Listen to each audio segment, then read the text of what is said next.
D2 configuration in ground state. तो इसकी ground state में जब आप इनके ये 2 इलेक्ट्रॉन्स को 5 ऑर्बिटल्स में अरेंज करोगे तो 45 अरेंजमेंट्स होंगी। So these are 45 arrangements. So ये 2 इलेक्ट्रॉन्स हैं। जब आप D2 कॉन्फ़िगरेशन लिखते हो किसी भी उसकी, राइट, तो ग्राउंड स्टेट में हम बात कर रहे हैं। एक्साइटेड स्टेट में ज्यादा टर्म सिंबल्स होंगी, ग्राउंड स्टेट में थोड़ी रिस्ट्रिक्शन हो जाती है due to Pauli's exclusion principle. So only allowed values of MS and ML are there. ठीक है, तो ये 15 टाइप की अरेंजमेंट्स हैं जिस तरीके से 2 इलेक्ट्रॉन्स को D के 5 ऑर्बिटल्स में अरेंज किया जा सकता है। ठीक है, सो हमने क्या करना है, इनका MS की वैल्यूज निकाल लेनी है, इसकी ML की वैल्यूज निकाल लेनी है। अब MS और ML कैसे निकालते हैं मैं फिर से एक बार रिपीट कर देती हूँ। फॉर एग्जाम्पल यहाँ पे आप देख रहे हो, यहाँ पे ये 2 इलेक्ट्रॉन्स हैं लेकिन विद ऑपोजिट स्पिन, यानी कि इनकी MS की वैल्यू होगी +1/2 -1/2 विच इज इक्वल टू 0। एक अपवर्ड है एक डाउनवर्ड है, +1/2 -1/2 0 है। अब यहाँ पे ML की वैल्यू 4 कैसे आई? वो इसलिए आई क्योंकि ये जो 2 इलेक्ट्रॉन्स हैं ये कौन से ऑर्बिटल में प्रेजेंट, +2 है ना, तो L1 + L2 यानी कि पहले इलेक्ट्रॉन के लिए L1 2 है, दूसरे इलेक्ट्रॉन के लिए भी जो L है वैल्यू वो 2 है, तो 2 + 2 कितना हो गया, 2 + 2 = 4, तो यहाँ 4 आ गया, राइट। अब अगर L = 4 हो तो टर्म सिंबल क्या होना चाहिए, यहां देखिए मैंने टर्म सिंबल लिखे हुए हैं। सो L1 = 2, L2 = 2, यानी टर्म सिंबल कितना है, 4 के लिए टर्म सिंबल कितना होगा G, 3 के लिए होता है F, F के बाद 4 अगर आए तो G, 5 आए तो H, ठीक है, ऐसे 6 आए तो GHI, राइट। सो अल्फाबेटिकल ऑर्डर। सो यहाँ पे कैपिटल L की वैल्यू जो है ये टर्म सिंबल्स होंगे उसके, यानी कि ये स्टेट्स होंगी 2 + 2 से लेके 2 - 2 तक, यानी 4 3 2 1 0 G F D P या S। और क्योंकि 2 इलेक्ट्रॉन्स हैं उनकी स्पिन 1/2 + 1/2 से लेके 1/2 - 1/2, यानी कि स्पिन कैपिटल S जो है वो 1 या 0, और स्पिन मल्टीप्लिसिटी नेचुरली अगर 1 है तो 3 होगी, 0 है तो 1 होगा, यानी कि 1 है तो ट्रिपलेट स्टेट, 0 है तो सिंगलेट स्टेट। इसका मतलब है कि ये जो D2 कॉन्फ़िगरेशन है it can be represented by the states S1 1P, sorry 1S 1P 1D 1F 1G 3S 3P 3D 3F 3G states, ठीक है। But there are 45 arrangements in which 2D electrons may be arranged which do not violate Pauli's exclusion principle. सो उनमें ये 2 electron जो है वो इस तरीके से अरेंज होंगे ताकि Pauli's exclusion को प्रिंसिपल को वायलेट ना किया जा सके। तो हमने क्या करना है, ये मैंने जो इस तरफ आपको ये वाले बताए हैं ये सिर्फ टर्म सिंबल्स बताए हैं कि आपने L1 + L2 कैसे लेना होता है, रेंज क्या होती है, राइट। अब है कि आपने वो 2 इलेक्ट्रॉन्स को according to Pauli's exclusion principle आपने अरेंज किया तो 45 अरेंजमेंट्स आई। उसके बाद आपने इनकी हर एक अरेंजमेंट की MS निकाल लिया, हर एक अरेंजमेंट का ML निकाल लिया। मैं एक और अरेंजमेंट का चलो बता, ये वाली अरेंजमेंट ले रही हूं मैं, ये वाली। अब यहाँ पे देखो दोनों जो स्पिन्स हैं वो डाउनवर्ड्स हैं, दोनों स्पिन डाउनवर्ड्स हैं, यानी कि दोनों की वैल्यू क्या हुई -1/2 -1/2, तो नेचुरली आंसर क्या आएगा -1, राइट। और अब दोनों इलेक्ट्रॉन जो है वो 2 अलग अलग ऑर्बिटल्स में हैं, एक की वैल्यू है +2 और एक की वैल्यू है +1, तो इक्वल टू हो गया 3, तो टर्म सिंबल हो जाएगा F। L = 3, that means term symbol is F, right। और 3 मल्टीप्लिसिटी कहां से आई, क्योंकि नेचुरली इसकी जो स्पिन मल्टीप्लिसिटी है वहां से हम निकालेंगे, लेकिन ये इसको हम डायरेक्टली यहां से नहीं देख सकते, उसके लिए हमें फिर से वही रूल्स को फॉलो करना होगा जो हमने P2 में किया है। तो मैं पिछली स्लाइड में बताया था कि बहुत सारी स्टेट्स थी, वो थी एक्साइटेड स्टेट में, ठीक है। लेकिन अगर हम इनको 45 अरेंजमेंट्स में ग्राउंड स्टेट में करते हैं तो they can only be represented by 5 states. तो वो जो 45 अरेंजमेंट्स आपने देखी ना, वो ग्राउंड स्टेट में थी। आप टर्म सिंबल्स निकालते हो तो that D2 configuration in ground state can be represented only by 5 states. सिर्फ इन 5 स्टेट से हम उसको रिप्रेजेंट करते हैं। अब ये 5 स्टेट्स हम कैसे असाइन करें 45 अरेंजमेंट्स को? तो फिर से वही हमारा रूल्स वही रहेंगे। तो हम ट्राई करते हैं इसको करने की। तो पहले, सबसे पहले हमारा काम है, हम maximum value ms equal to 1 के लिए ml की वैल्यू ढूंढते हैं। तो चलो 1 लेते हो, देखो जहां जहां पे ms की वैल्यू 1 है, ढूंढो कहां कहां पे है। राइट, देखो यहां पे भी है, ये रही ms की वैल्यू 1, तो इसको कॉरेस्पॉन्ड करती मैक्सिमम ml की वैल्यू है 3। बाकी कहीं पे आप 3 नहीं देखोगे, ये देखो नीचे जाओ, इनमें ms की वैल्यू 1 ढूंढो कहां कहां है, उसको कॉरेस्पॉन्ड करती ml की वैल्यूज देखो। की वैल्यू 1, तो मैक्सिमम ml की वैल्यू मुझे यहां पे दिख रही है 3, तो मैं ये ले रही हूं। राइट, तो अगर ms की वैल्यू 1 है, ml की वैल्यू 3 है उसके साथ एसोसिएटेड, तो इसका मतलब है l हो गया 3। अगर l 3 है तो ये स्टेट हुई f स्टेट। तो l इक्वल टू 1 है, s इक्वल टू 1 है, तो मल्टीप्लिसिटी कितनी हुई 3। ms 1 था ना बेटा, ms 1 means s equal to 1, s equal to 1 means multiplicity 3, यानी कि ये टर्म सिंबल होगा 3f। ml की कितनी वैल्यूज होंगी 7, 3 इंटू 3 प्लस 1 7। वो 7 वैल्यूज कौन सी होंगी, +3 +2 +1 0 -1 -2 -3। ठीक है, तो ml की 7 वैल्यूज हैं। और अगर s इक्वल टू 1 है तो नेचुरली ms की 3 वैल्यूज हैं, 2s + 1 वाला फॉर्मूला, यानी +1 0 -1। इसका मतलब है हर एक ml की वैल्यू के लिए ms की 3 वैल्यूज हैं, +1 0 -1। हर एक ml की वैल्यू के लिए ms की 3 वैल्यूज हैं, दैट मीन्स 7 इंटू 3, ये 7 वैल्यूज हुई। और हर ml की वैल्यूज के लिए ms की 3 वैल्यूज हैं, तो क्या 21। इसका मतलब है 45 अरेंजमेंट्स में 21 अरेंजमेंट्स जो हैं उसका टर्म सिंबल है 3f। So 21 of the allowed values is assigned 3f term symbol।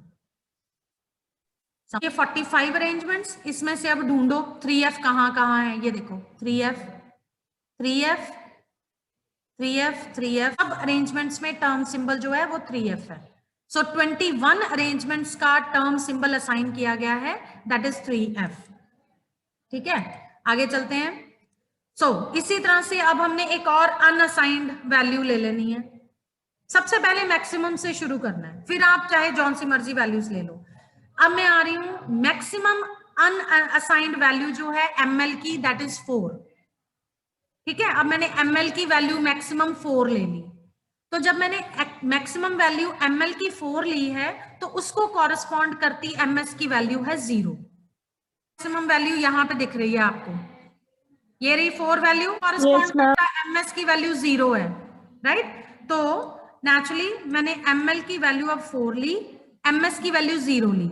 इसका मतलब है l की स्टेट, l की वैल्यू कितनी हुई 4, 1 होगी, 4 हुई, दैट मीन्स स्टेट कौन सी हुई जी स्टेट है। तो ms की वैल्यू 0 है, ms 0 है, that means s is equal to 0, that means spin multiplicity is 1। So इसका मतलब है ये स्टेट है 1g। अब l इक्वल टू 4 है तो ml की कितनी वैल्यूज होंगी, फॉर्मूला लगाओ 2l + 1। सो 2 इंटू 4 + 1, यानी कि कितनी वैल्यूज हो गई 9। तो ml वैल्यूज हैं +4 +3 +2 +1 0 -1 -2 -3 -4, लेकिन 9 होगी, 0 ही है, यानी कि ms एक ही वैल्यू है 0। दैट मीन्स 9 इंटू 1 इज 9, यानी कि इसकी सिर्फ 9 कॉन्फ़िगरेशंस हैं जो एसोसिएट होंगी विद 1G, यानी कि 9 अरेंजमेंट्स। तो अब तक हमने 45 में से 21 अरेंजमेंट्स करी प्लस 9 अरेंजमेंट्स कर ली, कितनी होगी? 30 हो गई। देखते हैं, राइट। सो 3p स्टेट जो है it is assigned to 21 arrangements. 1G state देखो 21 प्लस 9 30 अरेंजमेंट्स की हमने टर्म सिंबल निकाल लिया। अब हम अगला देखते हैं। अगली हम वैल्यू जो ले लेते हैं वो सपोज कर लेते हैं उससे नीचे वाली ml इक्वल टू 2 और ms इक्वल टू 0। यानी अब हमने वैल्यू ले ली जहां पे ml की वैल्यू 2 है और ms की वैल्यू 0 है। ml 2 है, इसका मतलब है L2 हुआ। L2 है तो यानी कि स्टेट हुई D। कौन सी स्टेट हुई? Right, D state. और s इक्वल टू 0 है, इसका मतलब है मल्टीप्लिसिटी हुई 1, यानी कि ये कौन सी 1D। ये मैं हाँ मल्टीप्लिसिटी 1, यस। तो ये कौन सी टर्म सिंबल हुआ? 1D, यानी कि सिंगलेट स्टेट है। D की सिंगलेट स्टेट है 1D। नाउ अगर L2 है तो नेचुरली उसकी कितनी वैल्यूज होंगी? 2L plus 1, 2 into 2 4 plus 1 that is 5, यानी कि L की 5 वैल्यूज होंगी, यानी उसकी ML की 5 वैल्यूज होंगी। Plus 2 plus 1 0, minus 1 minus 2। और अगर S 0 है तो MS की सिर्फ एक ही वैल्यू होगी दैट इज 0। वैल्यूज हैं और हर ML की 5 वैल्यूज की आगे एक ही MS वैल्यू है, यानी कि 5 इंटू 1 सिर्फ इसकी 5 कॉन्फ़िगरेशंस होंगी या कॉम्बिनेशंस होंगी या अरेंजमेंट्स होंगी जहां पे टर्म सिंबल 1D आएगा। जहां पे टर्म सिंबल, हमारे पास 30 अरेंजमेंट्स की हमने टर्म सिंबल ऑलरेडी निकाल लिया, अब 5 की और आ गई, यानी कि हमारे पास 35 अरेंजमेंट्स हो गई हैं। अब सिर्फ 10 अरेंजमेंट्स रह गई हैं, ठीक है, वो देखते हैं आप। सो ये हमारे पास आ गई, यानी कि हम अभी तक हम लोगों ने टर्म सिंबल निकाल लिया, 3F निकाल लिया था, 1G निकाल लिया है और 1D निकाल लिया, राइट। अब एक और हम अरेंजमेंट देख लेते हैं जहां पे हमने अब ले लिया ML भी 1 और MS भी 1, यानी जहां ML भी 1 है, माइनस वाला नहीं लेना आपने कभी भी, ठीक है। ML भी 1 और MS भी 1। अब इसको ML को कॉरेस्पॉन्ड करता वैल्यू है L1। L1 का मतलब हो गया P स्टेट, S1 का मतलब हो गया ट्रिपलेट स्टेट, यानी मल्टीप्लिसिटी आ गई 3, यानी कि ये स्टेट है, ट्रिपलेट स्टेट है और इसका नाम हो गया 3P, ठीक है। अब अगर L इक्वल टू 1 है देन ML की कितनी वैल्यूज होंगी? 3, 2 into 1 plus 1 that is 3। 3 values होंगी, 3 वैल्यूज कौन सी होंगी? 1 प्लस 1 0 माइनस 1, ठीक है। और अगर S1 भी 1 है तो MS की भी 3 वैल्यूज होंगी, यस मैम, की भी 3 वैल्यूज होंगी। 2 इंटू 1 प्लस 1 3, 3 वैल्यूज। वो 3 वैल्यूज कौन सी होंगी? Plus 1 0 minus 1, right. तो इसका मतलब है कि ML की अगर 3 वैल्यूज हैं तो हर एक ML की आगे 3 MS वैल्यूज हैं, 9 वैल्यूज, 9 वैल्यूज हो गई। 3 इंटू 3, तो हर एक ML की वैल्यू के लिए MS की 3 वैल्यूज हैं, यानी कि ये कॉम्बिनेशन 3 कॉम्बिनेशन देखो बने। ML अगर प्लस 1 है तो MS प्लस 1 है, ML अगर प्लस 1 है तो MS 0 है, ML अगर प्लस 1 है तो MS माइनस 1 है। 3 वैल्यूज होगी ना, एक की 3 अरेंजमेंट्स हो गई। तो इसी तरह से 3 की कितनी होंगी? 9, 3 इंटू 3, यस मैम, राइट। सो हर एक ML वैल्यू की आगे 3 MS वैल्यूज हैं।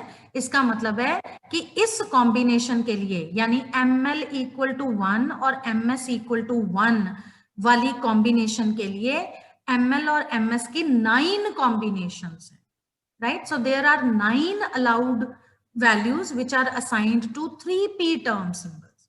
तो 45 में से अब 9 को हम कौन सा सिंबल देंगे? 3P, right. तो अब 35 में 9 और ऐड कर दो, आपके पास कितना आ गया? 44, यानी एक और टर्म सिंबल आपका निकल गया 3P। एक अरेंजमेंट रह गया और वो लास्ट अरेंजमेंट होता है MS equal to 0, ML equal to 0। So last arrangement is when ML is equal to 0 ms is equal to 0. ml equal to 0 का मतलब हुआ l equal to 0. l equal to 0 means s state. S. s equal to 0 का मतलब हुआ multiplicity is 1. C. Right, तो इसका term symbol हो गया 1s, यानी कि स्टेट है. ठीक है, तो अगर l इक्वल टू 0 है तो ml की सिर्फ एक ही वैल्यू होगी, that is 0. s equal to 0 है तो ms की सिर्फ एक ही वैल्यू होगी, दैट इज 0. राइट, तो ये टर्म सिंबल कौन सा हुआ?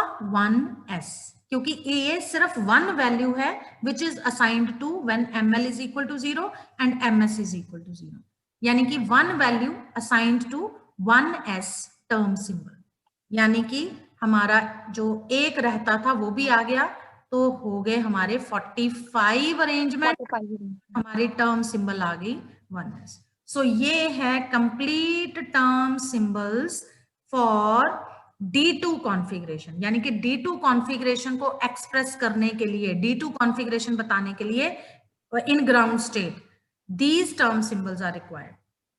So there are 5 term symbols which represents D2 configuration. So all 45 arrangements are represented by 5 states: 1s, 3p, 1d, 3f and 1g.